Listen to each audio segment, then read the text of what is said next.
Joining us now on the Sunrise Morning Show is Deacon Chris Nahra. He's with the Eparchy of Our Lady of Lebanon in Los Angeles, California. Deacon Chris, good morning. Good morning. It is good to have you. You're the next featured speaker for the In Defense of Christians webinar series, and this will be taking place tomorrow at noon. What will you be discussing? Yes, so it's great to be here. Thank you so much. I'm really excited and blessed to be part of the In Defense of Christians organization here in D.C. Part of our webinar series, I'll be looking at ways to protect and enhance the human rights and common good for Christians and our other brethren in the Middle East. It's all part of the Charles Malik Fellowship program through In Defense of Christians, and so it's a year-long research fellowship, and I look at various sources in our Christian tradition as well as in the Islamic tradition to find ways to bridge the religions to find common ground for human values that can then help us protect our Christians in the Middle East that are being persecuted. So it's a huge blessing, and it's really, really exciting to begin that this year. Absolutely. So what kind of research are you hoping to do through this research fellowship? Yeah, so, the history of the tensions between Christians and Muslims in the Middle East dates back to early 3rd, 4th centuries.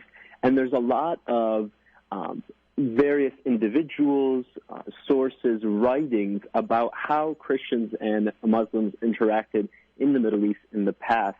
And so what I'm going to be doing throughout this year is looking at those sources, beginning with our Holy Scriptures and the Quran as well for Muslims, to find ways in which these writers in the 3rd, 4th, 5th century began to understand how to live in society based on their religious values. Because then understanding that, I think, will help me to move forward in trying to find new ways to find common grounds between our religions based on what we believe and what God has spoken to us through Revelation, so that we might kind of find a way to live in society through our religions that won't lead to any kind of persecution or anything like that. And so I'll be doing various research in looking at different scholars, patristics, writers. Muhammad al-Ghazali is one of the Muslim writers, and I'll be looking at various Eastern fathers from the area of Lebanon, Syria, modern-day Turkey, including St. Ephraim, St. Jacob of Sarug, and looking at their writings for a historical kind of background.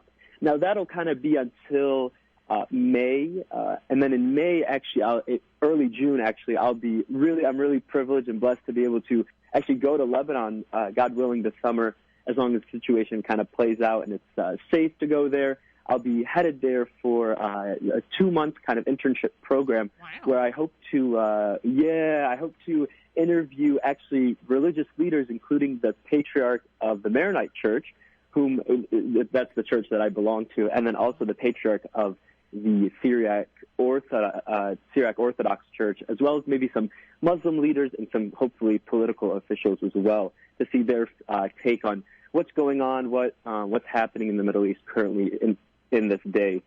Well, tell me this. I mean, aside from the fact that you're a Maronite deacon, why Lebanon? Why would you choose to go to Lebanon to as a good place to work on this idea of fostering interreligious dialogue? Yeah, great question.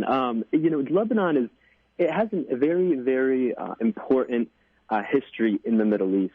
Being a place where there's a kind of a melting pot of religions from various Christian traditions, including Maronites, Orthodox, Syriac Catholics, Syriac Orthodox, to Muslims being Shiites, Sunni Muslims. There's Druze as well, people of the Druze religion. So there's kind of like a melting pot of religions. And even more so, their political leadership is set up by sects of religion. So the president is, in the Constitution, it's written that he has to be a Maronite. The prime minister has to be a certain religion. The various members of parliament have to take on a certain religion as well. And it's written out in the early constitution of Lebanon.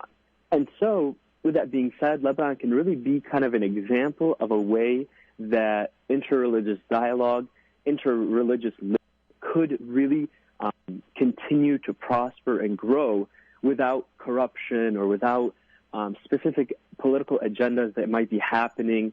And so I hope to go, to Lebanon and kind of delve right deep into the mysteries of what's going on between these two religious groups, mainly Christians and Muslims. There are some Jewish sects as well, but not as prevalent as Christians and Muslims in Lebanon specifically. Sure. And so I hope to go look at that kind of as an example of a way moving forward.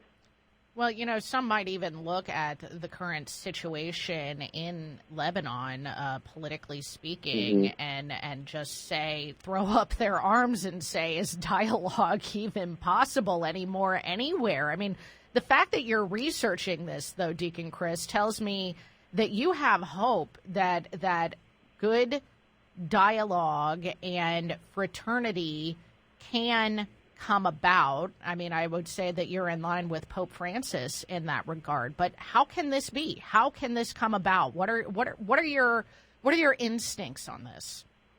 Yeah, good question. So it's really interesting. You said Pope Francis. We're beginning the preparations for the synod on synodality. Listening, becoming a listening church. And it was actually Pope John Paul II that came to Lebanon, visited Lebanon in 1997.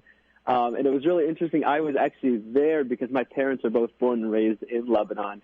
And I was born here, but in America, and they took me to Lebanon for that summer. And I was actually right in the kind of the path where Pope John Paul II was passing, and he kind of looked our way. So it was really cool in 1997 to be there as a 1-year-old. And so he said to, the Lebanese people, he said, Lebanon is mission. It's a message more so. It carries the sense of the church that is living out the gospel's call to care for one another. No matter what religion, no matter what economic state, no matter where you are, our faith informs our practice. And the Lebanese people, God bless them, are really living out that gospel call as much as possible. Amidst all the difficulties and everything, they try to live that out. And so what I pray for, what I hope for, and what my instincts are is that there are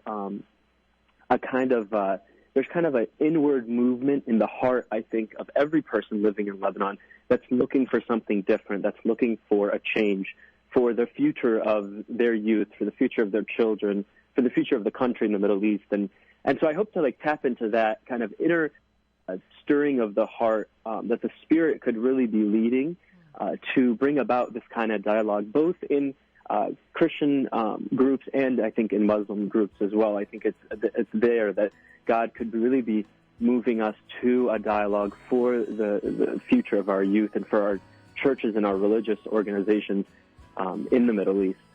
Go to indefenseofchristians.org to tune in for this webinar with Deacon Chris Nahra from the Eparchy of Our Lady of Lebanon, taking place at noon tomorrow. And Deacon Chris, please know of our prayers, and I'd love to have you back at the end of your fellowship, your research fellowship time, to hear what you dig up. Thanks so much for joining us this morning. Thank you. Thank you so much. That's such a blessing. God bless you all. Thank you so much. Thank you. You as well.